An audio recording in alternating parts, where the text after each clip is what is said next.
En 2019, les téléspectateurs des 12 coups de midi découvraient Paul El-Rarat, jeune homme surdoué atteint d'autisme. Rapidement, le garçon se fait une place dans le cœur des adeptes de l'émission et devient l'incontestable maître de midi pendant de longs mois.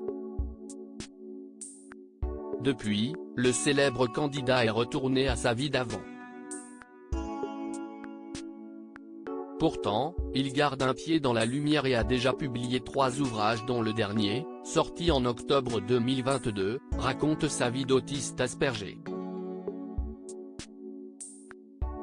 Interrogé par France Dimanche, le jeune homme de 23 ans a fait quelques confidences particulièrement émouvantes sur son quotidien en compagnie de l'autisme.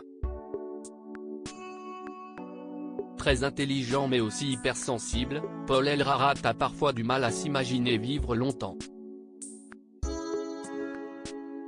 Je vois, considère et retiens beaucoup trop de choses qui ne devraient pas l'être et qui me font énormément de mal.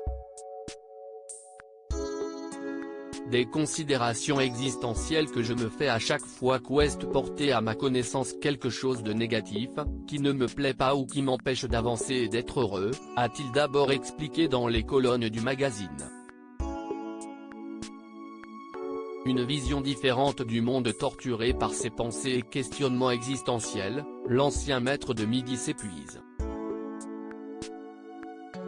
Celle-ci m'agresse tellement dans mon être, mon cerveau et mon cœur, que je peux parfois en arriver à me dire que je serais mieux mort que vivant. Lâche-t-il ensuite. Malgré tout, Paul El-Rarat ne fuit pas le bonheur. Fleur bleue à ses heures perdues, il aimerait même tomber amoureux et fonder une famille. Malheureusement, cette notion lui fait aussi un peu peur. J'ai peur d'abuser de ce sentiment jusqu'à l'excès. Au risque que la redescente soit catastrophique et occasionne trop de souffrance. Si est ma façon de me protéger. Ne pas être trop heureux pour ne pas sombrer dans un profond désarroi une fois que le bonheur aura fui, explique-t-il. Et devenir papa dans tout ça? Le jeune homme aimerait beaucoup. J'adore les bébés. Si est comme tomber amoureux, j'aimerais beaucoup voir ce qu'on ressent en devenant père.